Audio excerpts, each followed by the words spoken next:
Անցյալ շաբաթ խորհրդարանական ճեպազրույցի ժամանակ Հայ հեղափոխական դաշնակցություն խմբակցության ղեկավար Արմեն Ռուստամյանը դժվարացավ պատասխանել հարցին՝ դեռ անազատության մեջ գտնվող ակտիվիստ Վարդգես Գասպարին քաղբանտարկյալ է, թե ոչ։ Նա հայտարարեց, որ Եվրոպայի խորհրդում ընդունված 5 չափորոշիչները պետք է որոշեն Հայաստանում քաղբանտարկյալ կա, թե ոչ, բայց նշեց 90-ականներին ազատազրկված դաշնակցականները քաղբանտարկյալ էին։ Այն ժամանակ, երբ որ մենք բանտերում ենք, Հայաստանը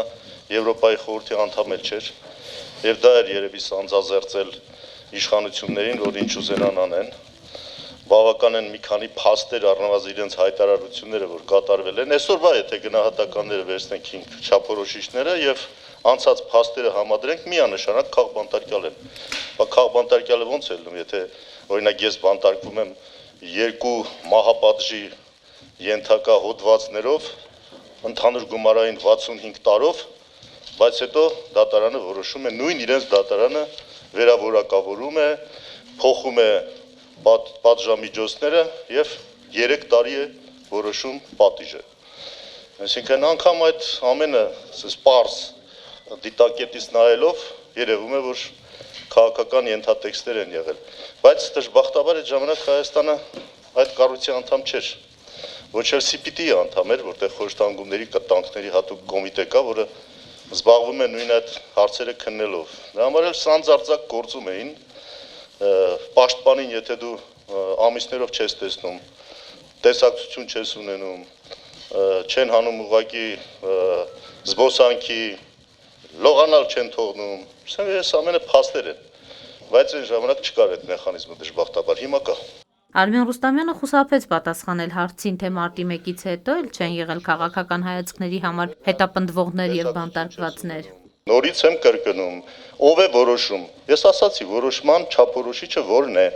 Ազգային ժողովի պատգամավոր Հայոց համազգային շարժման վարչության անդամ Ալեքսանդր Արզումանյանը, ով մի քանի անգամ, այդ թվում եւ 2008 թվականի մարտի 1-ի իրադարձություններից հետո ավելի քան 1 տարի անցկացրել է բանտում, այդ տարիներին Եվրոպայի խորհրդի խորհրդարանական վեհաժողովում հայկական պատվիրակության ղեկավար Արմեն Ռուստամյանին հիշեցնում է Եվրոպայի խորհրդի խորհրդարանական վեհաժողովում ընդունած բանաձևերը քաղբանտարկյալների վերաբերյալ։ ԵԽԽՎ-ն ընդունել է 1609 եւ 1620 բանաձևերը, որոնցում հստակ մատնանշվում են քաղաքական դրդապատճառներով ձերբակալվածների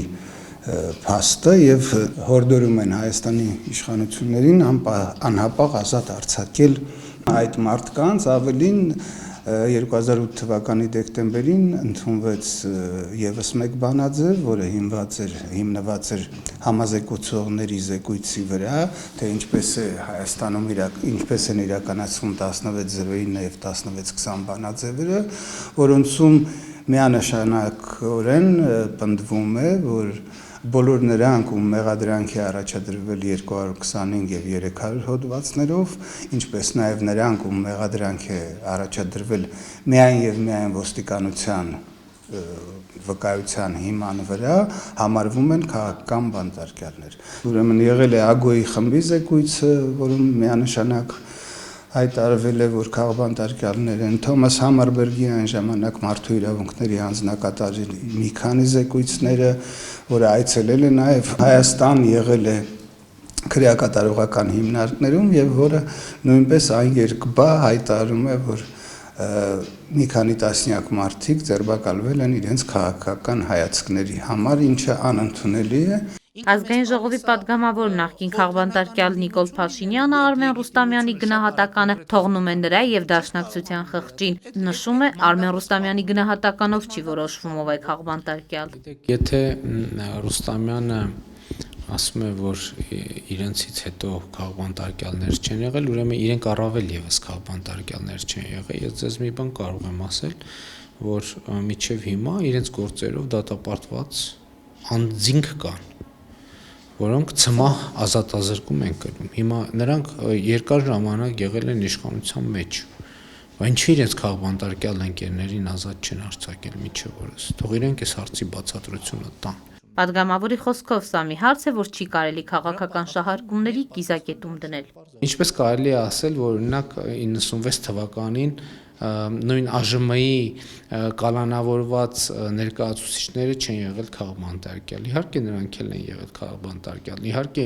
95 թվականին, 94 թվականին ոչ թե բոլոր ովքեր ձերբակալվել են, այլ եղել են քաղբանտարկյալներ, այո, այդ թվում Դաշնակցության ներկայացուցիչներ, նրանից հետո էլ են եղել քաղբանտարկյալ։ Ինչպես կարելի է ասել, որ օրինակ Ժիրայր Սեֆիլյանը իր ձերբակալության ժամանակ չի եղել, Ալեքսանդր Արզումանյանը, Աշոտ Բլեյանը